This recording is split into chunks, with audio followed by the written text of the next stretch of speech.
Easy now, it's your boy Gillmaster G. So when I first bought the Bandit, there was a rattle and I couldn't figure out what it is. Turns out that these little spring things had worn out, and unfortunately it caused this to rattle. I've come across a really inexpensive fix for it.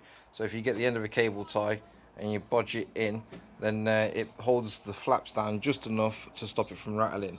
So literally, here's one that I've cut. I'm just going to poke it in.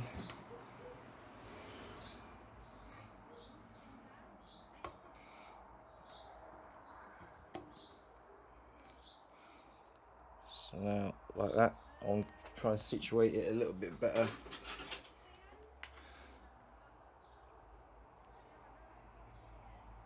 Bit difficult left-handed with the camera and stuff. Yeah, just make sure it's pressing down in between the little metal pins and these little lumps, and then